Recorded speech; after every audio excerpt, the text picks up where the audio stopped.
ಎಲ್ಲರಿಗೂ ಜೈ ಭೀಮ್. ಸ್ನೇಹಿತರೆ, ಇವತ್ತು ನಿಮ್ಮೆಲ್ಲರ ಜೊತೆ ಬೀಳ್ಗಿನಲ್ಲಿ ಸೇರಿಕೆ ಈ ಸಭೆಯಲ್ಲಿ ಭಾಗವಹಿಸೋಕ್ಕೆ ನನಗೆ ಅವಕಾಶ ಸಿಕ್ಕಿದ್ದು ಬಹಳ ಸಂತೋಷ ಆಗಿದೆ.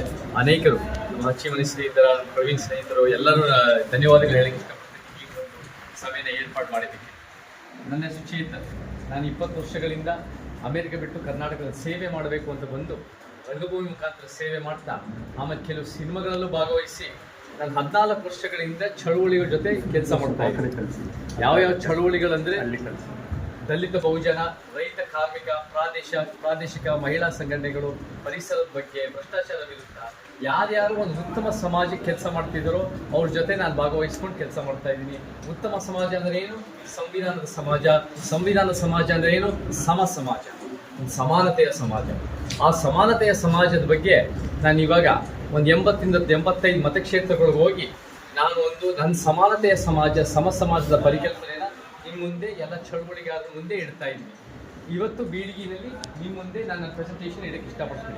ಒಂದು 20-25 ನಿಮಿಷ ನಿಮ್ಮ ಮುಂದೆ ಸಮಾಜನ ಹೆಂಗೆ ನಿರ್ಮಾಣ ಮಾಡಕ್ಕೆ ಏನೇನು ಬೇಕು ಅನ್ನೋದ್ರ ಬಗ್ಗೆ ಹೇಳಿ, ಅದರ ನಂತರ ನಾವು ಒಂದು ಸಂವಾದ, ಒಂದು ಚರ್ಚೆ ಮಾಡಿ ನಿಮ್ಮ ಪ್ರತಿಕ್ರಿಯೆ, ನಿಮ್ಮ ಅನುಭವದ ಮಾತುಗಳು ಅಥವಾ ನಿಮ್ಗೆ ಏನಾದರೂ ಪ್ರಶ್ನೆಗಳಿದ್ರೆ ಅದಕ್ಕೆ ನಾನು ಸಮರ್ಥವಾದ ಉತ್ತರ ಕೊಡೋಕ್ಕೆ ಪ್ರಯತ್ನ ಪಡ್ತೀನಿ. ಸೊ ಎಲ್ಲ ಮುಖಂಡರು, ಹಿರಿಯರು ಮತ್ತೆ ಹೋರಾಟಗಾರರು, ಯುವಕರು ಎಲ್ಲರೂ ಇವರ ಜೊತೆಗೆ ಸೇರಿದ್ದಕ್ಕೆ ಧನ್ಯವಾದಗಳು.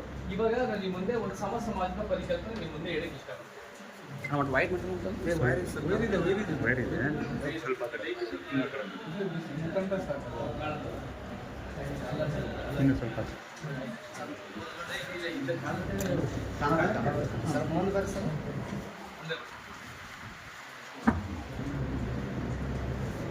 ಮೊದಲನೇದಾಗಿ ನಂದು ಕರ್ನಾಟಕ ಮತ್ತು ಭಾರತಕ್ಕೆ ಪರ್ಯಾಯ ರಾಜಕಾರಣ, ಪರ್ಯಾಯ ಆಲೋಚನೆಗಳು, ಪರ್ಯಾಯ ಚರ್ಚೆಗಳು, ಪರ್ಯಾಯ ವಿಚಾರಗಳು, ಪರ್ಯಾಯ ರಾಜಕಾರಣದ ಸಂವಾದಗಳು ಇದಿದ್ದಷ್ಟು ಒಂದು ಗಟ್ಟಿಯಾದ ಪ್ರಜಾಪ್ರಭುತ್ವ ಆಗುತ್ತೆ. ಒಂದು ಅಗತ್ಯ ಇರೋ ಒಂದು ಪ್ರಜಾಪ್ರಭುತ್ವ ನಮಗೆ ಸಿಗಬಹುದು. ಸೊ ಆ ಒಂದು ಪರ್ಯಾಯ ವಿಚಾರಗಳು ನಿಮ್ಮ ಮುಂದೆ ಹೇಳಕ್ಕೆ ಇಷ್ಟಪಡ್ತೀನಿ. ಮೊದಲನೇದಾಗಿ ನಮಗೆ ಏನೇ ಬದಲಾವಣೆ, ಏನೇ ಪರಿವರ್ತನೆ ಬಯಸಿದಾಗ ನಾವು ಮೊದಲು ನಮ್ಮ ಶತ್ರುಗಳನ್ನ ಗುರುತಿಸ್ಬೇಕು. ನಮ್ಮ ಶತ್ರುಗಳು ಯಾವ ಜಾತಿಯವರಲ್ಲ, ಯಾವ ಧರ್ಮದವರಲ್ಲ, ಯಾವ ಪಕ್ಷಕರಲ್ಲ, ಯಾವ ಭಾಷಿಕರಲ್ಲ. ನಮ್ಮ ಶತ್ರುಗಳು ಯಾರು ಅಂದ್ರೆ ಅಸಮಾನತೆ ಮತ್ತು ಅನ್ಯಾಯದ ವ್ಯವಸ್ಥೆ. ಈ ವ್ಯವಸ್ಥೆನೇ ಅನ್ಯಾಯವಾಗಿದೆ ಮತ್ತೆ ಅಸಮಾನತೆಯಲ್ಲಿ ಕೂಡಿದೆ. ಈ ವ್ಯವಸ್ಥೆಯಲ್ಲಿ ಯಾರ್ಯಾರು ಜಾತಿ, ಲಿಂಗ, ವರ್ಗ, ಕುಟುಂಬ ಮತ್ತೆ ಭಾಷೆಯಲ್ಲಿ ಪ್ರಬಲರಿರ್ತಾರೋ ಅವ್ರ ಪರವಾಗಿ, ಅವ್ರ ಸುತ್ತಮುತ್ತ ಪರವಾಗಿ ಈ ವ್ಯವಸ್ಥೆ ನಡೀತಾ ಇದೆ.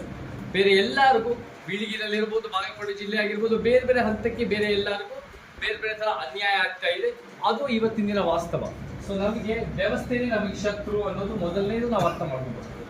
ಎರಡನೇದು, ನಾವು ಯಾರನ್ನ ಗುರುತಿಸ್ತೀವಿ ರಾಜಕಾರಣಿಗಳನ್ನು, ಅವರು ಒಂದು ರಾಜ್ಯದ ಹಿತಾಸಕ್ತಿಗಾಗಿ ಕೆಲಸ ಮಾಡ್ತಾರೆ ಅಂತ ನಾವು ಗುರುತಿಸ್ತೀವಿ. ದುರಂತ ಮತ್ತೆ ವಿಪರ್ಯಾಸ ಏನಂದ್ರೆ ಅವ್ರು ರಾಜ್ಯದ ಹಿತಾಸಕ್ತಿಗಳಿಗಿಂತ ಸ್ವ ಅಧಿಕಾರ, ಸ್ವಹಣ, ಸ್ವಪ್ರತಿಷ್ಠೆಗಾಗಿ ಅವ್ರು ಕೆಲಸ ಮಾಡ್ತಾರೆ. ಅವ್ರು ರಾಜ್ಯದ ಹಿತಾಸಕ್ತಿ ಮಾಡೋಕ್ಕಿಂತ ಸ್ವ ಹಿತಾಸಕ್ತಿಗಾಗಿ ಮಾಡ್ತಾ ಇದ್ದಾರೆ ಅನ್ನೋ ನಮ್ಮ ವಾದ. ಇದು ಅನೇಕ ಕಾರಣಗಳಿರ್ಬೋದು. ಇದು ಅವರ ಒಂದು ಇಚ್ಛಾಶಕ್ತಿಯ ಕೊರತೆ ಆಗಿರ್ಬೋದು, ಅವ್ರ ಪಕ್ಷದ ಒತ್ತಡ ಆಗಿರ್ಬೋದು, ಧೈರ್ಯದ ಕೊರತೆ ಇರ್ಬೋದು. ಅನೇಕ ಕಾರಣಗಳು ರಾಜ್ಯದ ಹಿತಾಸಕ್ತಿಗಿಂತ ಸ್ವ ಹಿತಾಸಕ್ತಿಗಾಗಿ ಕೆಲಸ ಮಾಡ್ತಾ ಇದ್ರು. ನಾವು ಏನ್ ಮಾಡ್ಬೇಕು? ಬಹಳ ಮುಖ್ಯವಾಗಿ ಇವಾಗ ನಿಮ್ಮ ರೀತಿಯಲ್ಲಿ ಹೋರಾಟ ಮಾಡ್ಕೊಂಡು ಬಂದಿದ್ದೀರಾ. ಸಾಮಾಜಿಕ, ಆರ್ಥಿಕ, ಭಾಷೆಯ ಹೋರಾಟಗಳು, ಪ್ರಾದೇಶಿಕವಾಗಿ ಹೋರಾಟ ಮಾಡ್ಕೊಂಡು ಬಂದಿದ್ದೀರಾ. ನಾವು ಇವತ್ತಿನ ದಿನ ಏನ್ ಮಾಡ್ಬೇಕು ಅಂದ್ರೆ ಪೊಲಿಟಿಕಲ್ ಆಕ್ಟಿವಿಸಮ್ ಮಾಡ್ಬೇಕು. ರಾಜಕೀಯ ಸ್ಥಾಪಿತ ಹಿತಾಸಕ್ತಿಗಳ ವಿರುದ್ಧ ನಮ್ಮ ಹೋರಾಟ ಮಾಡಬೇಕು.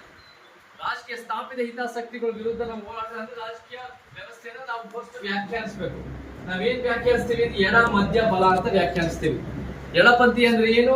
ಕೇರಳ ಪಕ್ಷಗಳು, ಒಂದು ತ್ರಿಪುರದ ಮುಂಚೆ ಇದ್ದಿದ್ದು ಕಮ್ಯುನಿಸ್ಟ್ ಪಕ್ಷಗಳು, ಅದು ವೆಸ್ಟ್ ಬೆಂಗಾಲ್ ಇದ್ದಿದ್ದ ಪಕ್ಷಗಳು ಎಡಪಂಥಿ ಅಂತೀವಿ. ಬಲಪಂಥಿ ಅಂದ್ರೆ ಏನು? ಕೇಂದ್ರ ಸರ್ಕಾರದ ಪಕ್ಷ, ಅದು 3 ಸರಿ ಗೆದ್ಕೊಂಡ್ ಬಂದಿರೋ ಪಕ್ಷ, ಅದು ಒಂದು ಹಿಂದುತ್ವ, RSS, ಅದಕ್ಕೊಂದು ಕರ್ನಾಟಕ 35% ಮತ ತಗೊಳುತ್ತೆ. ಮಧ್ಯಪಂಥೀಯ ಪಕ್ಷ ಅಂದ್ರೆ ರಾಜ್ಯ ಸರ್ಕಾರದ ಪಕ್ಷ.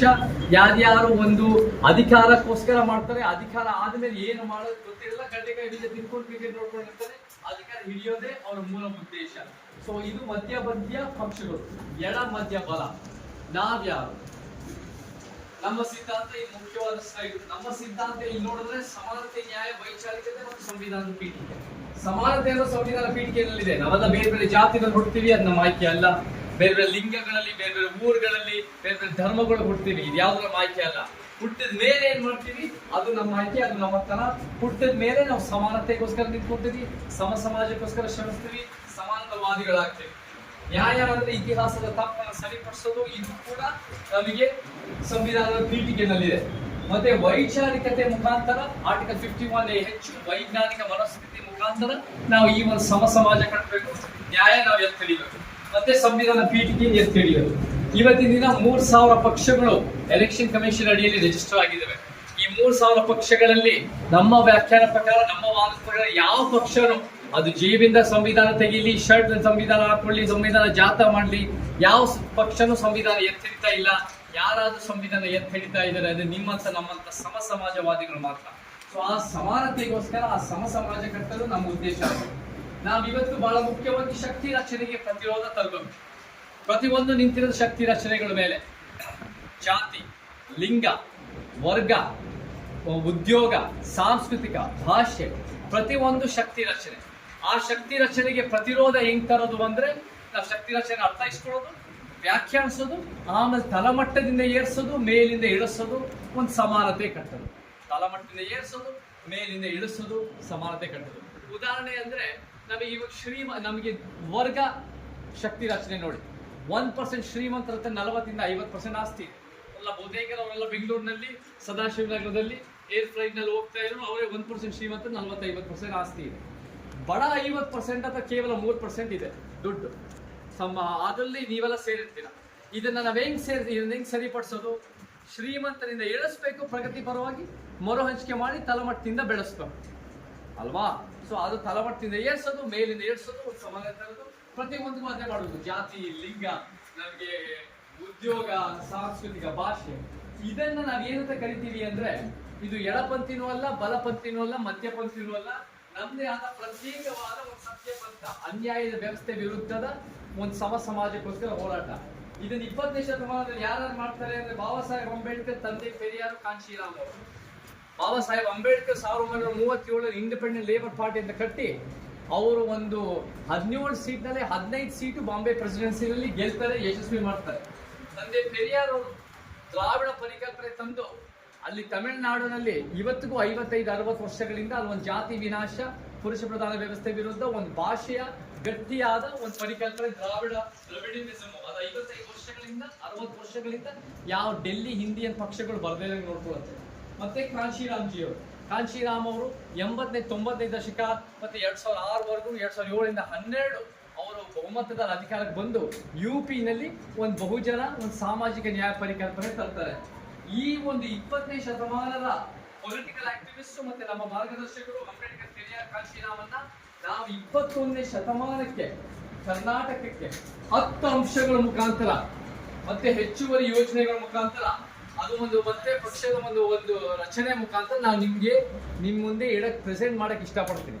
ಸೊ ಈ ಒಂದು 20ನೇ ಶತಮಾನದ ಅಂಬೇಡ್ಕರ್, ಪೆರಿಯಾರ್, ಕಾಂಶಿರಾಮನ್ನ ನಾವ್ ಹೆಂಗೆ 21ನೇ ಶತಮಾನ ಕರ್ನಾಟಕಕ್ಕೆ ಕಾರ್ಯರೂಪಕ್ಕೆ ತರಬಹುದು ಅನ್ನೋದನ್ನ ನಿಮ್ ಮುಂದೆ ಇವಾಗ ಪ್ರೆಸೆಂಟ್ ಮಾಡ್ತೀನಿ.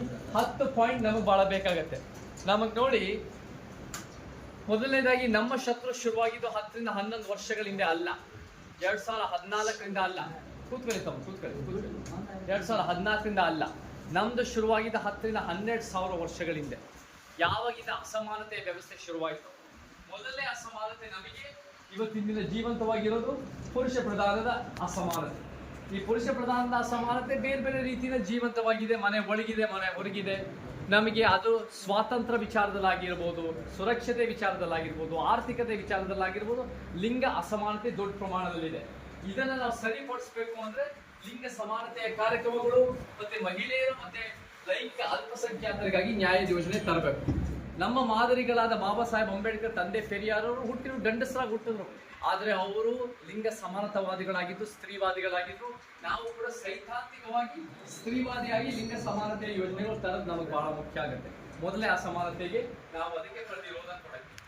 ಎರಡನೇ ಅಸಮಾನತೆ 3,000 ವರ್ಷದ ಬ್ರಾಹ್ಮಣ್ಯದ ವ್ಯವಸ್ಥೆ, ವರ್ಣ ವ್ಯವಸ್ಥೆ, ಜಾತಿ ವ್ಯವಸ್ಥೆ. ಈ ಬ್ರಾಹ್ಮಣ್ಯದ ವ್ಯವಸ್ಥೆ ಹುಟ್ಟಿದ ತಕ್ಷಣ ಕೆಲವರಿಗೆ ಜನ್ಮ ಆಧಾರಿತವಾಗಿ ಸಾಮಾಜಿಕ, ಆರ್ಥಿಕ, ಶೈಕ್ಷಣಿಕ, ಭೂಮಿಯ, ರಾಜಕೀಯ ಎಲ್ಲ ರೀತಿ ಸವಲತ್ತು, ಕೆಲವರಿಗೆ ಹುಟ್ಟಿದ ತಕ್ಷಣ ಎಲ್ಲ ರೀತಿ ವಂಚನೆ. ಅದು ಈ ಒಂದು ಬ್ರಾಹ್ಮಣ್ಯದ ವ್ಯವಸ್ಥೆಯ ವಾಸ್ತವ. ಇದಕ್ಕೆ ನಾವು ನ್ಯಾಯ ಒದಗಿಸ್ಬೇಕು, ಸರಿಪಡಿಸ್ಬೇಕು ಅಂದ್ರೆ ಹೆಂಗ್ ಮಾಡ್ಬೇಕು ಅಂದ್ರೆ ಕಾಂಶಿರಾಮ್ ಜಿ ಅವರ ಬಹುಜನ ಮಾಡೆಲ್. ಅದು SC ST OBC ಮೈನಾರಿಟಿ ಅಂತ ಕಾಂಶಿರಾಮ್ ಅವರು ಹೇಳ್ತಾರೆ. ಕರ್ನಾಟಕದಲ್ಲಿ ನಾವು ಅಹಿಂದ ಅಂತ ಹೇಳ್ತೀವಿ, ಅಲ್ಪಸಂಖ್ಯಾತ ಹಿಂದುಳಿದ ದಲಿತ. ಬಹುಜನ ಅಹಿಂದ ಹೇಳು ಒಂದೇ, ಬಹುಜನಲ್ಲಿ ಎಸ್ ಟಿ ಇದೆ, ಅಹಿಂದಲ್ಲಿ ಎಸ್ ಟಿ ಇಲ್ಲ. ನಾವು ಇದನ್ನ ಎಕ್ಸ್ಪ್ಯಾಂಡ್ ಮಾಡಿ ಅದನ್ನ ಇನ್ನೂ ಜಾಸ್ತಿ ದೊಡ್ಡ ಪ್ರಮಾಣದಲ್ಲಿ ಮಾಡಿ S C, S T, MBC, OBC, ಅಲೆಮಾರಿಗಳು ಮತ್ತೆ ಧಾರ್ಮಿಕ ಅಲ್ಪಸಂಖ್ಯಾತರಿಗಾಗಿ ನ್ಯಾಯದ ಯೋಜನೆಗಳು ನಾವು ತರೋದಕ್ಕೆ ನಾವು ಒಂದು ಪ್ರಾಮಾಣಿಕ ಪ್ರಯತ್ನ ಮಾಡಬೇಕು.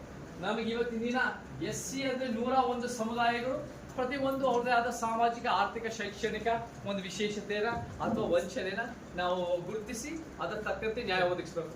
ಎರಡನೇದಾಗಿ ಎಸ್ ಟಿ ಅನ್ನೋದು 50 ರಿಂದ 54 ಸಮುದಾಯಗಳು, ಆದಿವಾಸಿಗಳು, ಕಾಡಲ್ಲಿರೋರು ಅನೇಕರು ಇರ್ತಾರೆ, ನಾಡಲ್ಲಿರೋರು ಇರ್ತಾರೆ.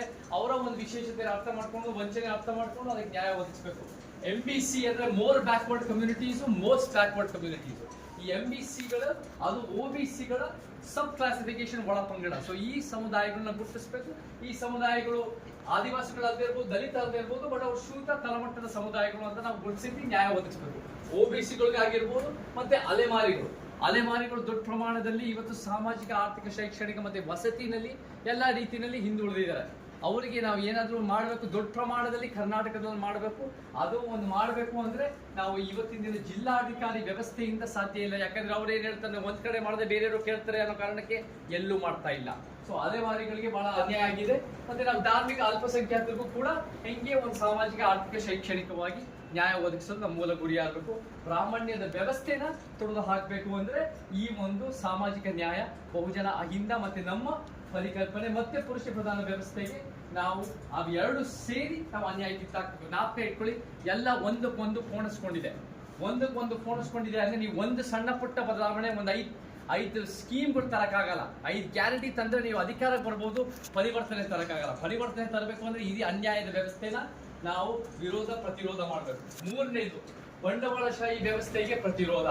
ಅಂದ್ರೆ ಇವತ್ತು ಯಾರ ಪರವಾಗಿ ಈ ವ್ಯವಸ್ಥೆ ಇದೆ ಅಂದ್ರೆ ಶ್ರೀಮಂತರು ಅವ್ರಿಗೆ ಟಿಕೆಟ್ ಕೊಡ್ತಾರೆ, 3% ಅವರು ಫ್ಲೈಟ್ ಅಲ್ಲಿ ಹೋಗೋರು, ಏರ್ಪೋರ್ಟ್ ಹೋಗೋರು, ಅವ್ರ ಪರವಾಗಿ ನಡೀತಾ ಇರೋ ಈ ವ್ಯವಸ್ಥೆ. ನಮಗೇನ್ ಬೇಕು? ಸಮಾಜವಾದದ ಪರ.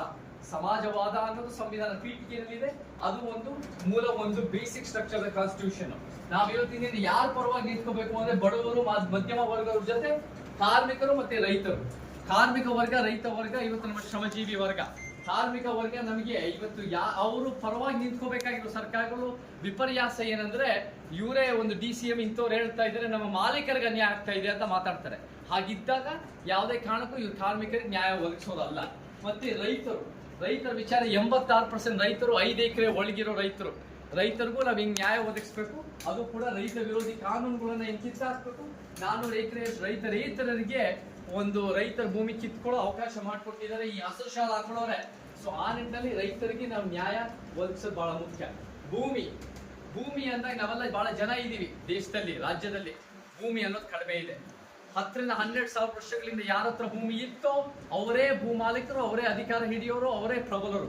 ಯಾರ ಹತ್ರ ಭೂಮಿ ಇಲ್ಲವೋ ಅವರೇ ಅಪ್ರಬಲರು. ಸೊ ಇವತ್ತಿನ ದಿನನೂ ಅದು ವಾಸ್ತವವಾಗಿ ನಡೀತಾ ಇದೆ. ನಮಗೆ ಸರ್ಕಾರಗಳು ಯಾರ ಪರವಾಗಿ ನಿಂತ್ಕೋಬೇಕು ಅಂದ್ರೆ ಭೂ ಮಾಫಿಯಾಗಳು, ಭೂ ಲಾಬಿಗಳಲ್ಲ. ಯಾರ ಪರವಾಗಿ ನಮ್ಗೆ ಅನ್ಯಾಯದ ಒಳಗಾಗಿರೋರು ಅವ್ರಿಗೆ ನ್ಯಾಯ ಒದಗಿಸ ಒಂದು ಮುಂಚೂಣಿನಲ್ಲಿ ನಿಂತ್ಕೋಬೇಕು. ಅಂದ್ರೆ PTCL ಆಗಿರ್ಬೋದು, MPCಗಳಿಗಾಗಿರ್ಬೋದು, ನ್ಯಾಯ ದೃಷ್ಟಿಯಿಂದ ಭೂಮಿ ಅನ್ನೋದು ನಾವು ಎತ್ತಿಡಿಬೇಕು. ಉದ್ಯೋಗ ಅಂದಾಗ ಬರೀ ಬೆಂಗಳೂರು ಬೆಳೆಯೋದಷ್ಟೇ ಅಲ್ಲ. ಇವಾಗ ಬೆಂಗಳೂರು ನಗರೀಕರಣ ಜಾಸ್ತಿ ಆಗ್ತಾ ಇದೆ. ಎಲ್ಲರೂ ಬೇರೆ ಕಡೆಯಿಂದ ಹೈದರಾಬಾದ್ ಆಗಿರ್ಬೋದು, ಮುಂಬೈ ಆಗಿರ್ಬೋದು, ಬೆಂಗಳೂರಿಗೆ ಹೋಗ್ತಾ ಇದ್ದಾರೆ. ಈ ಭಾಗಗಳಲ್ಲಿ ಕಲ್ಯಾಣ ಕರ್ನಾಟಕ, ಕಿತ್ತೂರು ಕರ್ನಾಟಕ, ಬಾಗಲಕೋಟೆ ಜಿಲ್ಲೆ, ಇಲ್ಲಿ ನಾವು ಹೆಂಗೆ ಉದ್ಯೋಗ ಸೃಷ್ಟಿ ಮಾಡಬಹುದು ಅದೆಲ್ಲ ದೊಡ್ಡ ಮಟ್ಟದ ಚರ್ಚೆಗಳಾಗಬೇಕು. ತೆರಿಗೆಗಳು ಅಂದ್ರೆ ನಾನು ಹೇಳಿದೀನಿ, ಒಂದಕ್ಕೊಂದು ಸಂಬಂಧ ಇದೆ ಅಂದ್ರೆ ಇವತ್ತಿನ ದಿನ 4 ಲಕ್ಷ ಕೋಟಿ ನಮ್ಮ ಬೊಕ್ಕಸದಲ್ಲಿದೆ. ಯಾವುದೇ ಸರ್ಕಾರ ಕೇಳೋದು ದುಡ್ಡಿಲ್ಲ ಅಂತಾರೆ. ಆ 4 ಲಕ್ಷ ಕೋಟಿನ ಹೆಚ್ಚಳ ಮಾಡಬೇಕು. ಹೆಚ್ಚಳ ಹೆಂಗ್ ಮಾಡೋದು? ಬಸ್ ಫೇರ್ ಮೇಲೆ ಹಾಕೋದಲ್ಲ, ಅಥವಾ ಪಾಪ್ಕಾರ್ನ್ ಅಥವಾ ಮೆಟ್ರೋ ಅಥವಾ ಹಾಲ್ ಮೇಲೆ GST ಮೇಲೆ ಹಾಕೋದಲ್ಲ.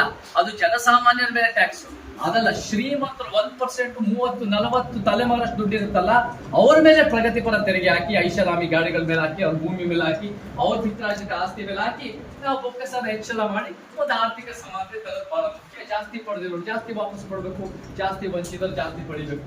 ಖಾಸಗೀಕರಣ ವಿರೋಧಿ. ಖಾಸಗೀಕರಣ ಅಂದ್ರೆ ಜನರ ಆಸ್ತಿನ ಶ್ರೀಮಂತರಿಗೆ ಬೇರೆ ಖಾಸಗಿ ಕಂಪನಿಗಳು ಮಾರಾಟ ಆಗೋದು ಅಂತ ಆಗದೇರಂಗೆ ಅದನ್ನ ಸುಧಾರಣೆ, APMC ಆಗಿರ್ಬೋದು, ವಿದ್ಯುತ್ ಸುಧಾರಣೆ ಅದನ್ನ ಮಾಡಿ ಜನರ ಹತ್ರನೇ ಉಳಿಸ್ಬೇಕು. 4ನೇದು ಸೆಕ್ಯುಲರಿಸಂ. 1976ರಲ್ಲಿ ಸೆಕ್ಯುಲರಿಸಂ ಅನ್ನೋ ಪದ ಸಂವಿಧಾನ ಪೀಠಿಕೆಯಲ್ಲಿ ಸೇರಿಸಲ್ಪಟ್ಟಿದೆ. ಆದ್ರೆ ಅದು basic structure the constitution, supreme court ಅದನ್ನ ಗುರುತಿಸಿದೆ. ನಾವಿವತ್ತಿನ ಸೆಕ್ಯುಲರಿಸಂ ಅಂದ್ರೆ ಏನು? ಸೆಕ್ಯುಲರಿಸಮ್ ಅಂದ್ರೆ ನೀವು ಯಾರೇ ಡಿಕ್ಷನರಿ ತೆಗೆದು ನೋಡಿ, ಗೂಗಲ್ ತೆಗೆದು ನೋಡಿ, ಫೋನ್ನಲ್ಲಿ ನೋಡಿ, ಸೆಕ್ಯುಲರಿಸಮ್ ಅಂದ್ರೆ ಸರ್ವಧರ್ಮ ಸಮನ್ವಯ ಅಲ್ಲ. ಸೆಕ್ಯುಲರಿಸಮ್ ಅಂದ್ರೆ ಸರ್ಕಾರಗಳಿಗೂ ಧರ್ಮಗಳಿಗೂ ಪ್ರತ್ಯೇಕತನ ಅಂದ್ರೆ ನೀವು ಆರ್ಟಿಕಲ್ 25 ಅಡಿಯಲ್ಲಿ ನಿಮ್ಮ ಮನೆಗಳಲ್ಲಿ ಅಥವಾ ನಿಮ್ಮ ಧರ್ಮಕ್ಷೇತ್ರಗಳಲ್ಲಿ ನೀವು ಯಾವ್ದಾದ್ರು ಧರ್ಮೇತರವಾಗೋ ಧರ್ಮದ ಅಡಿಯಲ್ಲೋ ನೀವು ಬದುಕೋದು ನಿಮ್ಮ ಹಕ್ಕಿದೆ. ಆದ್ರೆ ಸರ್ಕಾರಗಳು ಅವ್ರ ವೈಯಕ್ತಿಕವಾಗಿ ಏನೇ ಧರ್ಮ ಇದ್ರೂ ಕೂಡ ಆ ಒಂದು ರೀತಿಯಲ್ಲಿ ಬಹುಸಂಖ್ಯಾತರ ಧರ್ಮ ಆಗಿರ್ಬೋದು, ಅಲ್ಪಸಂಖ್ಯಾತರ ಧರ್ಮಗಳಾಗಿರ್ಬೋದು, ಇದನ್ನ ಓಲೈಕೆ ಮಾಡಕ್ಕೆ ಅಥವಾ ಇದನ್ನ ದುಡ್ಡಲ್ಲಿ ಬಳಸಕ್ಕೆ ಅದು ಸೆಕ್ಯುಲರಿಸಮ್ ಅಲ್ಲ. ಅದನ್ನ ಮಾಡಿದಷ್ಟು ಗೊಂದಲ ಆಗಿ ಕೋಮು ಶಕ್ತಿಗಳು ಬೆಳೆಯುತ್ತೆ, ದೊಡ್ಡ ಪ್ರಮಾಣದಲ್ಲಿ ಗೊಂದಲ ಆಗುತ್ತೆ. ಸೊ ನಾವು ನಿಜವಾಗ್ಲೂ ದತ್ತಾಂಶ ಆಧಾರಿತವಾಗಿ ಜನ ಜೀವನವನ್ನು ಉತ್ತಮಗೊಳಿಸಬೇಕು ಹೊರತು ಧರ್ಮ ಆಧಾರಿತವಾಗಿ ಅಲ್ಲ ಅನ್ನೋದು ಸೆಕ್ಯುಲರಿಸಮ್. 5ನೇ ಪ್ರಾದೇಶಿಕತೆ. ಇವತ್ತು ನಮ್ಮ ಕರ್ನಾಟಕ ತನನೇ ನಮ್ಮ ದೇಶ ಪ್ರೇಮ, ಕರ್ನಾಟಕ ತನನೇ ನಮ್ಮ ಒಂದು ಪೇಟ್ರಿಯಟಿಸಮ್. ಸೊ ನಮ್ಗೆ ಇವತ್ತಿನ ದಿನ ಭಾಷಾ ಹಕ್ಕುಗಳು, ಸಾಂಸ್ಕೃತಿಕ ವಿಚಾರಗಳು, ಪ್ರಾದೇಶಿಕತೆ ಎತ್ತಿ ಹಿಡಿಯೋದು ಬಹಳ ಮುಖ್ಯ. ಇವತ್ತು 30 ರಾಜ್ಯಗಳಿದ್ರೆ ಆ 30 ರಾಜ್ಯಗಳಲ್ಲಿ ಅಧಿಕಾರ ವಿಸ್ತರಣೆ ಮಾಡದೆ ಈ ಒಂದು ಇಂಡಿಯನ್ ಡೆಲ್ಲಿ ಪಕ್ಷಗಳ ಉದ್ದೇಶ. ಆದ್ರೆ ನಮಗೆ ಒಂದು ರಾಜ್ಯ, ಈ ರಾಜ್ಯದ ಬೆಳವಣಿಗೆ, ಕರ್ನಾಟಕದ ಬೆಳವಣಿಗೆ ನಮ್ಮ ಮೂಲ ಉದ್ದೇಶ. ಸೊ ನಮಗೆ ಭಾಷೆನಲ್ಲೂ ನಾನು ಹೇಳದಂತೆ ಒಂದು ಶಕ್ತಿ ರಚನೆ ಅನ್ನೋದಿದೆ. ಭಾಷೆಯ ಶಕ್ತಿ ರಚನೆ ಹಿಂದಿ, ಇಂಗ್ಲಿಷ್, ಸಂಸ್ಕೃತ. ಹಿಂದಿ ರಾಷ್ಟ್ರೀಯತೆಯ ದಾಳಿ, ಇಂಗ್ಲಿಷ್ ಆರ್ಥಿಕ ದಾಳಿ, ಸಂಸ್ಕೃತ ಸಾಂಸ್ಕೃತಿಕ ದಾಳಿ, ಮಧ್ಯದಲ್ಲಿ ಕನ್ನಡ, ತಳಮಟ್ಟದ ತುಳು, ಕೊಡವ, ಬ್ಯಾರಿ, ಲಂಬಾಣಿ, ಆದಿವಾಸಿ, ಅಲೆಮಾರಿ, ದಕ್ಕನಿ, ಉರ್ದು ನಮ್ಮ ಭಾಷೆಗಳು, ಕರ್ನಾಟಕದ ಭಾಷೆಗಳು. ಏನ್ ಮಾಡೋದು? ತಳಮಟ್ಟದ ಭಾಷೆಗಳು ಏರ್ಸೋದು, ಮೇಲಿರೋದು ಸ್ವಲ್ಪ ಇಳಿಸೋದು, ಒಂದು ಸಮಾಜ, ಭಾಷೆ ಸಮಾನತೆ ಕಟ್ಟೋದು. ಸೊ ಭಾಷೆ ಸಮಾನತೆಯೂ ಕೂಡ ನಾವು ಬಹಳ ಮುಖ್ಯ. ಮತ್ತೆ ನಮಗೆ ಜಾನಪದ ವಿಚಾರದಲ್ಲಿ ಇವತ್ತಿನ ದಿನ ನೀವು ಒಂದ್ ಜಾತಿ ಹುಟ್ಟಿದ ತಕ್ಷಣ ನಿಮ್ ಸಂಸ್ಕೃತಿ ಶ್ರೇಷ್ಠ, ಬೇರೆದೆಲ್ಲ ಕನಿಷ್ಠ ಅಂತ ನೋಡಕ್ಕಾಗಲ್ಲ. ಬಹಳ ಜನ ಮಾತಾಡ್ತಾರೆ ಬಹುತ್ವ, ಒಳಗೊಳ್ಳುವಿಕೆ, ವೈವಿಧ್ಯತೆ. ಬಹುತ್ವ, ಒಳಗೊಳ್ಳುವಿಕೆ, ವೈವಿಧ್ಯತೆ ಯಾವುದು ನಮ್ಮ ಸಂವಿಧಾನ ಪೀಠಿಕೆಯಲ್ಲಿ ಇಲ್ಲ. ನ್ಯಾಯ ಅನ್ನೋ ಪರಿಕಲ್ಪನೆ ನಮ್ಮ ಸಂವಿಧಾನ ಪೀಠಿಕೆಯಲ್ಲಿದೆ. ಸಾಂಸ್ಕೃತಿಕ ನ್ಯಾಯನೂ ಕೂಡ ನಮ್ಮ ಪ್ರಾದೇಶಿಕತೆಯ ಮೂಲ ಉದ್ದೇಶ ಆಗೋದು ಬಹಳ ಮುಖ್ಯ. 6ನೇ ಪರಿಸರ ಸಂರಕ್ಷಣೆ ಮತ್ತು ನೀರು.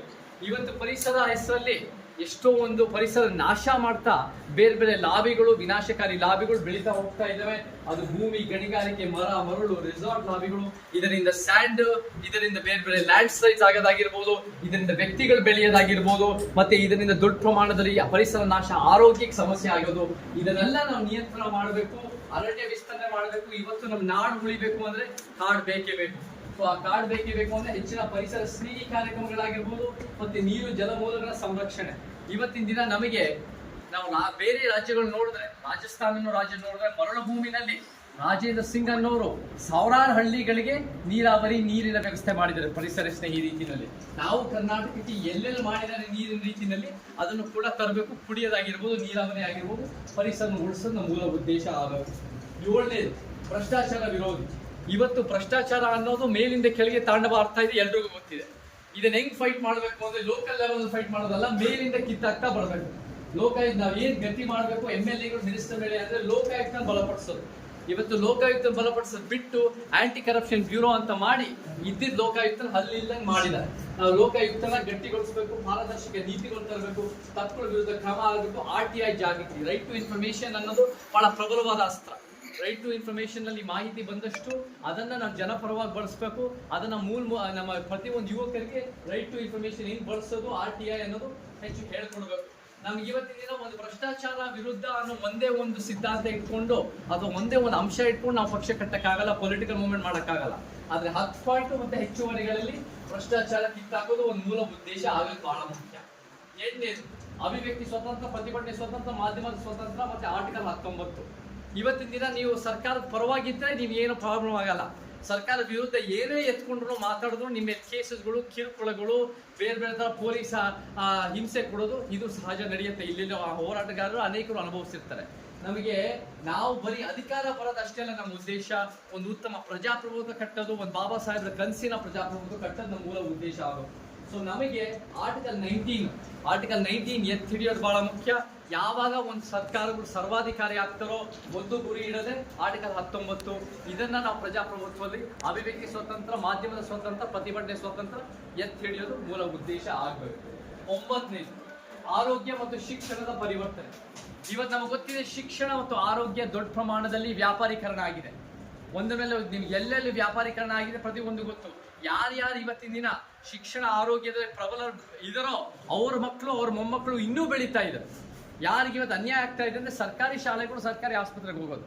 ಸೊ ಅಂದರೆ ಇವತ್ತು ಯಾರು ಹೋಗ್ತಾರೆ ಸರ್ಕಾರಿ ಶಾಲೆ ಸರ್ಕಾರಿ ಆಸ್ಪತ್ರೆಗಳಲ್ಲಿ ಮೊದಲೇ ಅವರು ಆರ್ಥಿಕವಾಗಿ ಹಿಂದುಳಿದಿರ್ತಾರೆ. ಬಹುಜನ ಸಮುದಾಯಗಳು, ಶಿಕ್ಷಣದ ವಂಚಿತರು, ಗ್ರಾಮೀಣ ಭಾಗದಲ್ಲಿ, ಬೇರೆ ಬೇರೆ ಭಾಗಗಳಲ್ಲಿ ಇದರಲ್ಲಿ ಅನ್ಯಾಯ ನಡೀತಾ ಇದೆ. ಇದನ್ನ ಹೆಂಗ್ ಸರಿಪಡಿಸೋದು? ನಾನು ಹೇಳಿದೆ, ತಳಮಟ್ಟದಿಂದ ಏರ್ಸೋದು, ಮೇಲಿಂದ ಏರ್ಸೋದು. ನಮಗೆ ಯಾರು ಬೇಕು ಅಂದ್ರೆ ನಮ್ಗೆ 2 ವಿಚಾರ ಬೇಕು. ಶಿಕ್ಷಣ ಮತ್ತೆ ಆರೋಗ್ಯ ಸರಿಪಡಿಸ್ಬೇಕು ಅಂದ್ರೆ ಒಂದು ಮನೋಭಾವ ಬೇಕು. ಆ ಮನಸ್ಥಿತಿ ಈ ಸರ್ಕಾರಗಳಿಗೆ ಇಲ್ಲ. 2ನೇದು ದುಡ್ಡು ಬೇಕು. ದುಡ್ಡನ್ನು ಎಲ್ಲಿಂದ ತರ್ತೀವಿ? ನಾನು ಹೇಳಿದ್ದೀನಿ, ಶ್ರೀಮಂತರ ಮೇಲೆ ಪ್ರಗತಿಪರ ತೆರಿಗೆ ಹಾಕಿ ಅದನ್ನ ಮರು ಹಂಚಿಕೆ ಮಾಡೋದು. ಸೊ 4 ಲಕ್ಷ ಕೋಟಿ ಸಾಲದು. ಆ ಬೊಕ್ಕಸನ ಹೆಚ್ಚಳ ಮಾಡಬೇಕು. ನಮ್ಮ ತಳಮಟ್ಟದ ನಮ್ಮ ಶಿಕ್ಷಣ ಆರೋಗ್ಯದ ವ್ಯವಸ್ಥೆನ ಇಂಪ್ರೂವ್ ಮಾಡಬೇಕು. ಕಾರ್ಪೊರೇಟ್ ನಲ್ಲಿ ಯಾರು ಇರ್ತಾರೋ ಅವ್ರ ಮೇಲೆ ಸ್ವಲ್ಪ ಇಳಿಸ್ಬೇಕು. ಮತ್ತೆ ನಮಗೆ ಏನಾಗುತ್ತೆ ಅಂದ್ರೆ ಇವಾಗ ಯುದ್ಧ ನಡೀತಿರೋದು ಯಾವುದು? ಸೈದ್ಧಾಂತಿಕ ಯುದ್ಧ. ಮ್ಯಾಥ್ಸ್ ಸೈನ್ಸ್ ಅಲ್ಲ, ಕಾಮರ್ಸ್ ಅಲ್ಲ, ಆರ್ಟ್ಸ್ ನಲ್ಲಿ ನಡೀತಾ ಇದೆ. ಸೊ ನಮ್ಮ ಪಠ್ಯಕ್ರಮನ ನಮಗೆ ಯಾವ್ದು ಬೇಕು? ರೋಹಿತ್ ಚಕ್ರತೀರ್ಥದ್ದು ನ್ಯಾಯ ಒದಗಿಸಿಲ್ಲ, ಬರಗೂರು ರಾಮಚಂದ್ರಪ್ಪದು ನ್ಯಾಯ ಒದಗಿಸಿಲ್ಲ. ನಮ್ಮದೇ ಆದ ಸಮಾಜದ ಪಠ್ಯಕ್ರಮ ತಂದು ಬೇರೆ ಬೇರೆ ದೇಶ, ಫಿನ್ಲೆಂಡ್ ದೇಶ best in the world education ಮತ್ತೆ ಹೆಲ್ತ್, ಅವರಿಂದ ಕಲಿತು ನಮ್ಮ ಕರ್ನಾಟಕಕ್ಕೆ ಕನ್ನಡ ಮತ್ತು ಇಂಗ್ಲಿಷ್ ನ ತರೋದು ನಮ್ಮ ಮೂಲ ಉದ್ದೇಶ ಆಗಬೇಕು. ಮತ್ತೆ 10ನೇದು ಪೊಲೀಸ್ ಸುಧಾರಣೆ, ಜೈಲು ಸುಧಾರಣೆ, ನ್ಯಾಯಾಂಗ ಸುಧಾರಣೆ. ನಾವು ನೋಡಿದ್ವಿ, ಪೊಲೀಸ್ ಅನ್ನೋದು ಸೌಜನ್ಯ ಪ್ರಕರಣ ಆಗಿರ್ಬೋದು, ಬೇರೆ ಬೇರೆ ಪ್ರಕರಣಗಳಲ್ಲಿ ಹೆಂಗ್ ಪೊಲೀಸು ಗೋಲ್ಡನ್ ಅವರ್ನಲ್ಲಿ ಮಾಡಬಾರದು ಮಾಡ್ತಾರೆ, ಸರ್ಕಾರ ಕೈಗೊಂಬೆ ಹಾಕ್ತಾರೆ. ಇದರಿಂದ ಏನೇನು ತಪ್ಪುಗಳಾಗುತ್ತೆ? ಜೈಲು ಸುಧಾರಣೆ, ಅದನ್ನ ದೊಡ್ಡ ಪ್ರಮಾಣದ ಸುಧಾರಣೆ ಆಗಬೇಕು. ಜೈಲಲ್ಲೂ ಕೂಡ SC ST ಧಾರ್ಮಿಕ ಅಲ್ಪಸಂಖ್ಯಾತನ ಮತ್ತೆ ಹಾಕೋದು ನೋಡಿದೀವಿ. 5 ಸ್ಟಾರ್ ಟ್ರೀಟ್ಮೆಂಟ್ ನಮ್ಗೆ ಸೆಲೆಬ್ರಿಟಿಗಳು ಸಿಗೋದು ನೋಡಿದೀವಿ. ಓವರ್ ಆಲ್ ನಮ್ಗೆ ನ್ಯಾಯಾಂಗ ಸುಧಾರಣೆ, ಅದು fast track courts, judicial vacancy, digitalisation, ಇದು 10ನೇದು. ಮತ್ತೆ ಹೆಚ್ಚುವರಿಗಳು, ನಗರ ಯೋಜನೆ ಮತ್ತು ಮೂಲ ಸೌಕರ್ಯ ಅಂದ್ರೆ ರೋಡು, ಡ್ರೈನೇಜು, ಬ್ರಿಡ್ಜು, ಚರಂಡಿಗಳು, ಈ ತರ ಬಾತ್ರೂಮ್, ಸ್ವಜನ ಪಕ್ಷಪಾತ ವಿರೋಧಿ. ಬರೀ ತಂದೆ ಮಕ್ಕಳು, ತಾತನ ಮೊಮ್ಮಕ್ಕಳಷ್ಟೇ ಅಲ್ಲ, ಎಲ್ಲರೂ ಬೆಳೆಯೋದು. ಪ್ರಾಣಿ ಪಕ್ಷಿ ಸಂರಕ್ಷಣೆ, ಆಹಾರ ತಿನ್ನೋದು ನಿಮ್ಮ ಹಕ್ಕು, ಆದ್ರೆ ಪ್ರಾಣಿ ಪಕ್ಷಿ ನೋಡ್ಕೊಂಡು ಸರ್ಕಾರದ ಕರ್ತವ್ಯ. ಕ್ರೀಡಾ ನ್ಯಾಯ, ಕ್ರಿಕೆಟ್ ಆಡೋ ಗಂಡಸರು ಮಾತ್ರ ಅಲ್ಲ, ಎಲ್ಲ ಕಬಡ್ಡಿ, ನಮ್ಮ ಬ್ಯಾಡ್ಮಿಂಟನ್, ನಮ್ಮ ವೇಟ್ ಲಿಫ್ಟಿಂಗ್, ನಮ್ಮ ರೆಸ್ಲಿಂಗ್ ಎಲ್ಲ ಬೆಳೆಸ್ಬೇಕು. ಮಹಿಳೆಯರಾಟ, ತಂತ್ರಜ್ಞಾನ, AI, ತಂತ್ರಜ್ಞಾನ ಅನ್ನೋದು ಅದು ಬಹಳ ಪ್ರಬಲ ಆಗ್ತದೆ. ಅರ್ಥ ಮಾಡ್ಕೋಬೇಕು, ಎಲ್ಲಿ ಬಳಸಬೇಕು ಬಳಸು, ಎಲ್ಲಿ ಕಡಿವಾಣ ಹಾಕೋದು ಕಡಿವಾಣ. ಪ್ರವಾಸಿ, ಸಾಂಸ್ಕೃತಿಕ, ಐತಿಹಾಸಿಕ ತಾಣಗಳ ಉನ್ನತಿ. ಈ ಭಾಗದಲ್ಲಿ, ಈ ಬಾಗಲಕೋಟೆ ಭಾಗದಲ್ಲಿ ಬಹಳ ಹೆಚ್ಚಿನ ನಮ್ಮ ಐತಿಹಾಸಿಕ ಸ್ಥಳಗಳಿದೆ. ಈ ಡೆಲ್ಲಿ ಹಿಂದಿಯನ್ ಪಕ್ಷಗಳು ನಮ್ಮ ವಿಶೇಷತೆ ಗೊತ್ತಾಗಲ್ಲ, ಬೇಕಾಗಲ್ಲ. ನಮ್ಮ ಕರ್ನಾಟಕತನ ಅಂದಾಗ ಈ ವಿಚಾರಗಳನ್ನ ಎಲ್ಲಿ ಹಿಡಿಬಹುದು. ನಮ್ಮ ಓವರ್ ಆಲ್ ನಮ್ಮ ಟೂರಿಸಮು, ನಮ್ಮ ಈ ಭಾಗದಲ್ಲಿ ಬೆನಿಫಿಟ್ ನಾವು ನೋಡ್ಬೋದು. ವೃತ್ತಿಪರ ನ್ಯಾಯ, ಎಲ್ಲರ ಕೆಲಸ ಸರಿಸಮಾನದ ಘನತೆ, ಆರ್ಥಿಕತೆ ಕಡೆ ಹೋಗ್ಬೇಕು.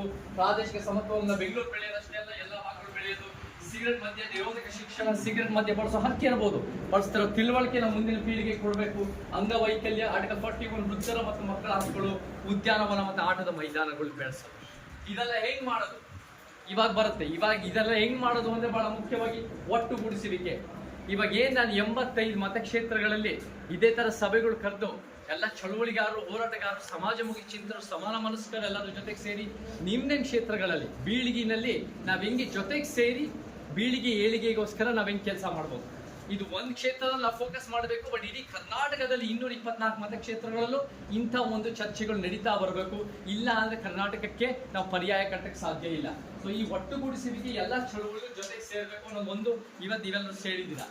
2ನೇದು ಬಹಳ ಮುಖ್ಯವಾಗಿ ಒಮ್ಮತದ ಅಭ್ಯರ್ಥಿಗಳು.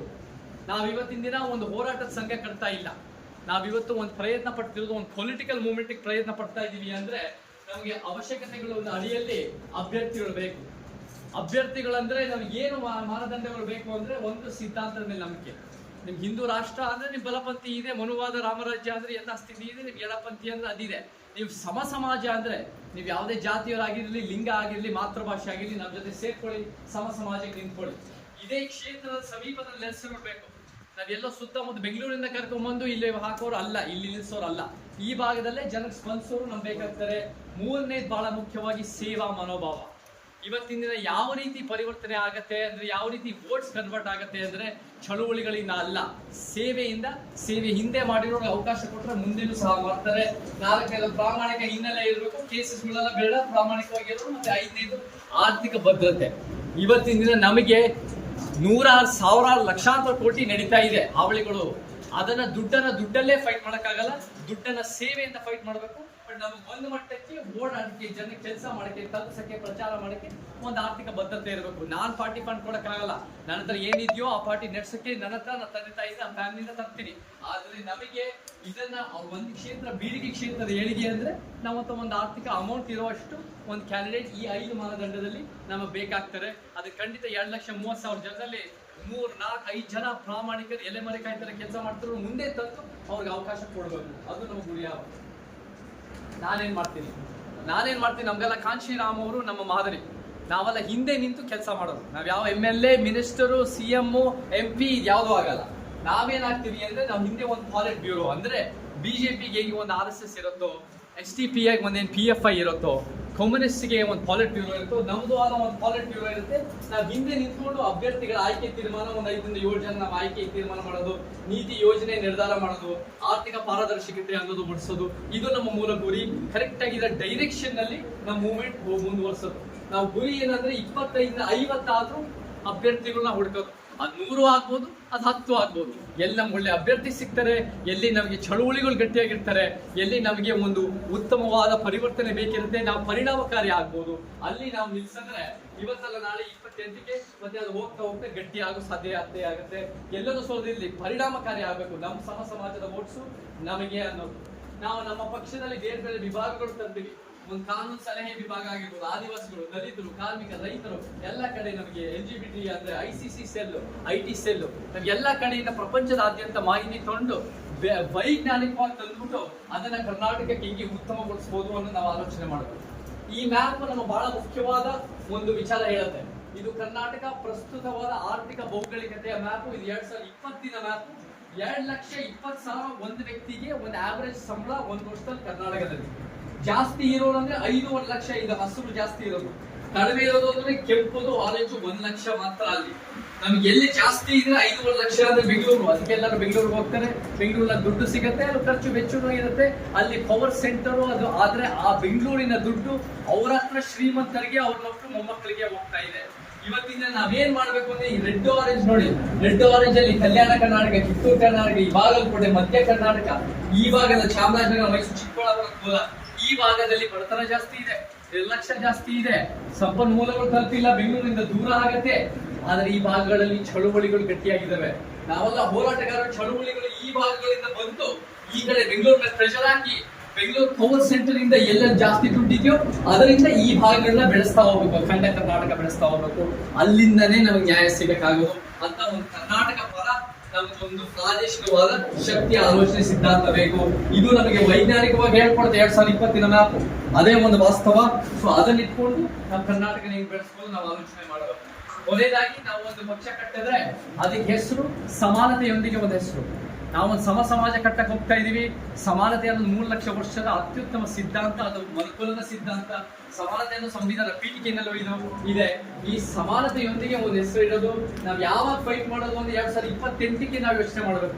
2028ಕ್ಕೆ ಯಾಕೆ ಯೋಚನೆ ಮಾಡಬೇಕು ಅಂದ್ರೆ ಅಲ್ಲೇ ನಾವು ಕಾನೂನು ರೂಪಿಸೋದು, ಶಾಸನ ಮಾಡೋದು, ಅಲ್ಲಿಂದಾನೇ ಜನರ ಜೀವನನ ಡೈರೆಕ್ಟ್ ಆಗಿ ಕಾನೂನು ನೀತಿ ಯೋಜನೆ ತರಕ್ ಸಾಧ್ಯ.